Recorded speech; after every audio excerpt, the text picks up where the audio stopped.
Limitation ಆ್ಯಕ್ಟ್ನ ಅದರಲ್ಲೂ section 5 ಅತಿ ಮುಖ್ಯವಾಗಿ ಇಂಪಾರ್ಟೆಂಟ್ ಆದಂಥ ಒಂದು ಸೆಕ್ಷನ್ ಆಗಿದೆ.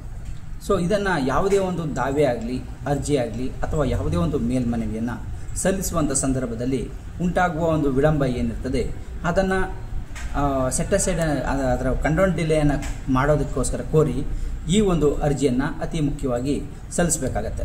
ಸೊ ಈ ಅರ್ಜಿಯನ್ನು ಯಾವ ಸಂದರ್ಭಗಳಲ್ಲಿ ಸಲ್ಲಿಸ್ಬೋದು, ಇದರಲ್ಲಿ ಮುಖ್ಯವಾಗಿ ಏನು ಅಂಶಗಳನ್ನು ಇರಿಸಬೇಕಾಗತ್ತೆ, ಇಲ್ಲ ಅಂತಂದರೆ ಇದು ಡಿಸ್ಮಿಸ್ ಆಗುತ್ತೆ. ಸೊ ಲಿಮಿಟೇಷನ್ ಆ್ಯಕ್ಟ್ನ ಅಪ್ಲಿಕೇಶನ್ ಸೆಕ್ಷನ್ 5 ಏನಿದೆ ಇದು ಡಿಸ್ಮಿಸ್ ಆದರೆ ಮುಂದೆ ಅದು ಏನು ನಾವು ಅರ್ಜಿ ಸಲ್ಲಿಸಿರ್ತೀವಿ ಅದು ಕೂಡ ರಿಜಿಸ್ಟರ್ ಆಗೋದಿಲ್ಲ, ವಿಚಾರಣೆಗೆ ಬರೋದಿಲ್ಲ. ಸೊ ಹಾಗಾಗಿ ಈ ಸೆಕ್ಷನ್ 5 ಆಫ್ ಲಿಮಿಟೇಷನ್ ಆ್ಯಕ್ಟ್ ಏನಿದೆ ಇದು ಅತಿ ಮುಖ್ಯವಾದಂಥದ್ದು. ಸೊ ಹಾಗಾಗಿ ಇದರ ಒಂದು ಮಹತ್ವ ಏನು, ಇದನ್ನು ಯಾವ ಸಂದರ್ಭದಲ್ಲಿ ಯಾವ ದಾವೆಗಳಲ್ಲಿ ಅಥವಾ ಅಪೀಲ್ಗಳಲ್ಲಿ ಸಲ್ಲಿಸಬೇಕಾಗತ್ತೆ, ಮತ್ತು ಇದರಲ್ಲಿ ಬೇರೆ ಇರಬೇಕಾದಂಥ ಕಂಟೆಂಟ್ ಅಂಶಗಳು ಏನು ಅತಿ ಮುಖ್ಯವಾಗಿರಬೇಕು, ಇಲ್ಲದೇ ಇದ್ದರೆ ಡಿಸ್ಮಿಸ್ ಆಗುವಂಥ ಸಾಧ್ಯತೆಗಳು ಹೇಗಿರುತ್ತೆ, ಡಿಸ್ಮಿಸ್ ಆದರೆ ಆ ಒಂದು ದಾವೆ ಅಥವಾ ಆ ಒಂದು ಮೇಲ್ಮನವಿಯ ಮೇಲೆ ಉಂಟಾಗುವ ಪರಿಣಾಮಗಳೇನು ಅನ್ನೋದನ್ನು ಈ ಒಂದು ವಿಡಿಯೋದಲ್ಲಿ ಸಂಪೂರ್ಣವಾಗಿ ನೋಡೋದಕ್ಕಿಂತ ಮೊದಲು ನೀವಿನ್ನೂ ನಮ್ಮ ಚಾನಲ್ಗೆ ಸಬ್ಸ್ಕ್ರೈಬ್ ಆಗಿಲ್ಲ ಅಂದರೆ ಸಬ್ಸ್ಕ್ರೈಬ್ ಆಗಿ, ಹಾಗೆ ಬೆಲ್ ಬಟನ್ ಪ್ರೆಸ್ ಮಾಡಿ.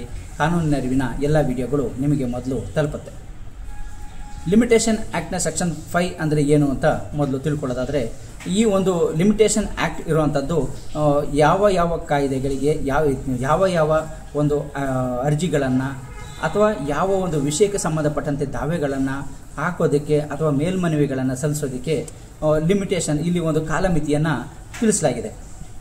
ಯಾವುದೇ ಒಂದು ಅರ್ಜಿ ಅಥವಾ ಒಂದು ದಾವೆ ಇತ್ಯರ್ಥ ಆದರೆ ಅದನ್ನು ಮೇಲ್ಮನವಿ ಸಲ್ಲಿಸೋದಕ್ಕೆ ಅಥವಾ ಎರಡನೇ ಮೇಲ್ಮನವಿಯನ್ನು ಅಪೀಲನ್ನು ಸಲ್ಲಿಸೋದಕ್ಕೆ ಎಷ್ಟು ಕಾಲಮಿತಿ ಒಳಗಡೆ ಸಲ್ಲಿಸಬೇಕು, ಹಾಗೆಯೇ ಮಧ್ಯಂತರ ಅರ್ಜಿಗಳು ವಜಾಗೊಂಡಾಗ ಅಥವಾ ಸ್ವೀಕೃತಿಗೊಂಡಾಗ ಅದರ ಒಂದು ಮೇಲ್ಮನವಿಯನ್ನು ಸಲ್ಲಿಸಿದಾಗ ಎಷ್ಟು ದಿನಗಳ ಒಳಗಡೆ ಮೇಲ್ಮನವಿಯನ್ನು ಸಲ್ಲಿಸಬೇಕು, ಹಣಕಾಸಿನ ದಾವೆಗಳಾಗಲಿ ಅಥವಾ ಯಾವುದೇ ಒಂದು ಸಿವಿಲ್ ದಾವೆಗಳನ್ನು ಸಲ್ಲಿಸೋದಕ್ಕೆ ಕಾಲಮಿತಿ ಎಷ್ಟು ಒಳಗಡೆ ಇರಬೇಕು, ಮತ್ತು ಅದೇ ರೀತಿ ಅಡ್ವಾನ್ಸ್ ಪೊಸಿಷನ್ ಆಗಿರ್ಬೋದು, ಲೀಸ್ ಆಗಿರ್ಬೋದು. ಸೊ ಈ ರೀತಿಯಲ್ಲಿ ಹಲವಾರು ಎಲ್ಲ ಒಂದು ವಿಚಾರಗಳಿಗೆ ಸಂಬಂಧಪಟ್ಟಂತೆ ಒಂದು ಲಿಮಿಟೇಷನನ್ನು ಇದರಲ್ಲಿ ಎಲ್ಲ ರೀತಿಯಲ್ಲೂ ಕೂಡ ತಿಳಿಸಲಾಗಿದೆ. ಸೊ ಅದೇ ರೀತಿಯಲ್ಲಿ ಒಂದು ದಾವೆಗಳನ್ನು ಸಲ್ಲಿಸುವಂಥ ಸಂದರ್ಭದಲ್ಲಿ ಒಂದು ವೇಳೆ ಈ ಲಿಮಿಟೇಷನ್ ವಿಷಯ ಇದು ಇಷ್ಟು ದಿನಗಳ ಒಳಗಡೆ ಸಲ್ಲಿಸಬೇಕು ಅಂತ ಏನಿರುತ್ತೆ ಅದರ ಒಳಗಡೆ ಸಲ್ಲಿಸದೆ ವಿಳಂಬ ಆಗಿದ್ದರೆ ಅಂಥ ಸಂದರ್ಭದಲ್ಲಿ ಅದಕ್ಕೆ ಸೆಟಸೈಡ್ ಅಪ್ಲಿಕೇಶನ್ ಕಂಡೋನ್ ಡಿಲೇ ಅಪ್ಲಿಕೇಶನನ್ನು ಹಾಕ್ಕೊಬೇಕಾಗತ್ತೆ.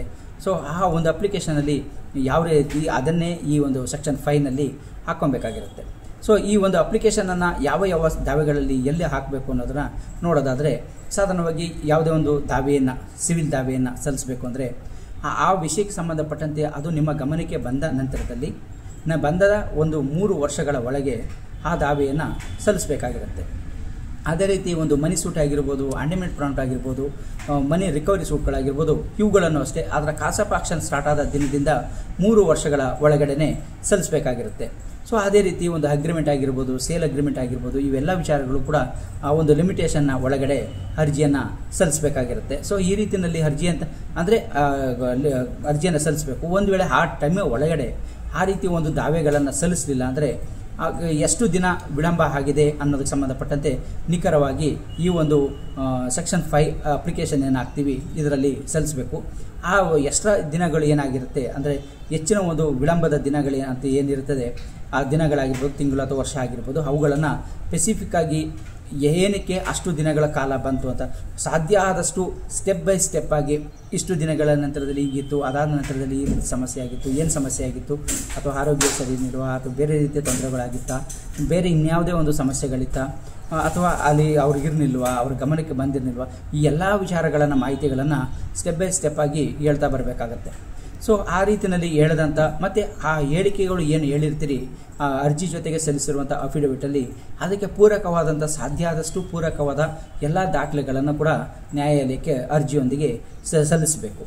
ಸೊ ಆವಾಗ ನ್ಯಾಯಾಲಯ ನೀವು ಹೇಳಿದಂಥ ಹೇಳಿಕೆ ಮತ್ತು ಅದಕ್ಕೆ ಸಂಬಂಧಪಟ್ಟ ದಾಖಲೆಗಳನ್ನು ಪರಿಶೀಲನೆಯನ್ನು ಮಾಡಿ ನೀವು ಹೇಳಿದಂಥ ಹೇಳಿಕೆ ಮತ್ತು ದಾಖಲೆಗಳಿಗೆ ನ್ಯಾಯಾಲಯ ತೃಪ್ತಿಕರವಾದರೆ ಅಂಥ ಸಂದರ್ಭದಲ್ಲಿ ಆ ಒಂದು ಲಿಮಿಟೇಷನ್ನ ಅರ್ಜಿಯನ್ನು ಕಂಡೋನ್ ಡಿಲೇಗೆ ಅರ್ಜಿಯನ್ನು ಏನು ಸಲ್ಲಿಸಿರ್ತೀರಿ ಅದನ್ನು ಮನ್ನಿಸಿ ಅಷ್ಟು ದಿನಗಳನ್ನು ಮಾಫಿ ಮಾಡಿ ನಿಮ್ಮ ಒಂದು ಮುಖ್ಯ ಅರ್ಜಿ ಏನಿರ್ತದೆ ಅಥವಾ ದಾವೆ ಏನಿರ್ತದೆ ಅದನ್ನು ನ್ಯಾಯಾಲಯ ಪರಿಗಣನೆಗೆ ತಗೊಳ್ತದೆ.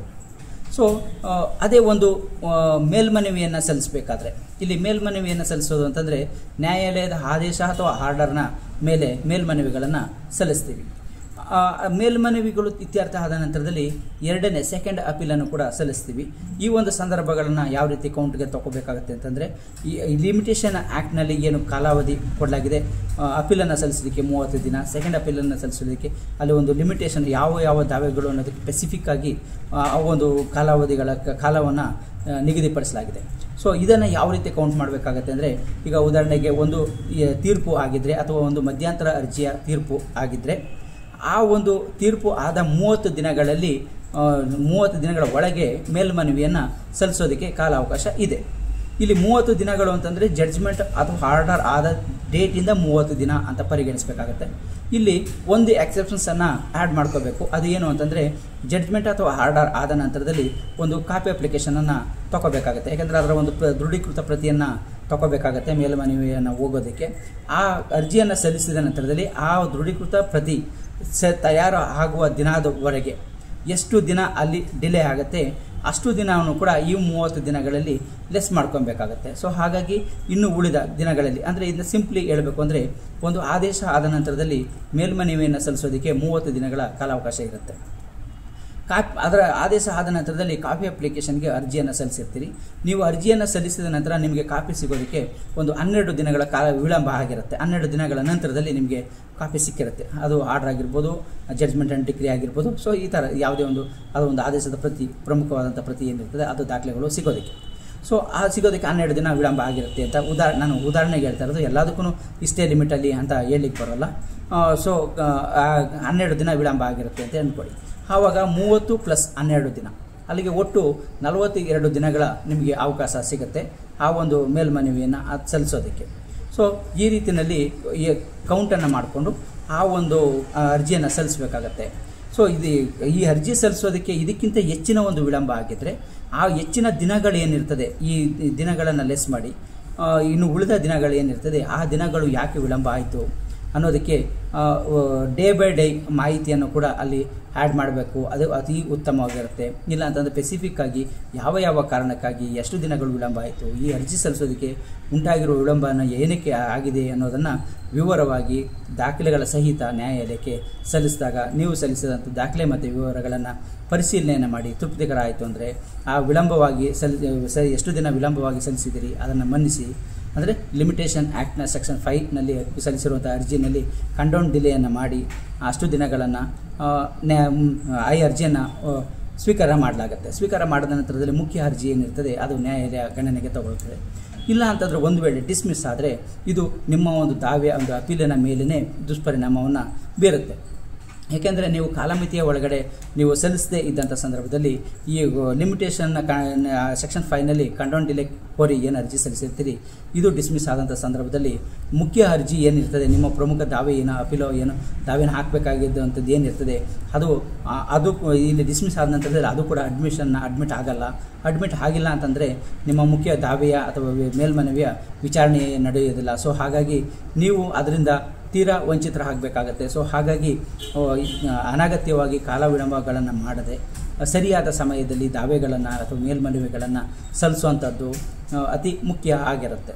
ಸೊ ವಿಳಂಬ ಆದಂಥ ಸಂದರ್ಭದಲ್ಲಿ ಈ ಒಂದು ಅರ್ಜಿಯನ್ನು ಹಾಕ್ಕೊಳ್ಳೋದಕ್ಕೆ ಅವಕಾಶ ಇರುತ್ತೆ. ಆದರೆ ಇದಕ್ಕೆ ಸರಿಯಾದ ಅಷ್ಟು ದಿನಗಳ ವಿಳಂಬ ಏನಕ್ಕಾಯಿತು, ಯಾವ ಉದ್ದೇಶಕ್ಕೋಸ್ಕರ ಆಯಿತು ಅನ್ನೋದಕ್ಕೆ ದಾಖಲೆಗಳ ಸಹಿತ ವಿವರಿಸೋದು ಅತಿ ಮುಖ್ಯ ಆಗಿರುತ್ತೆ.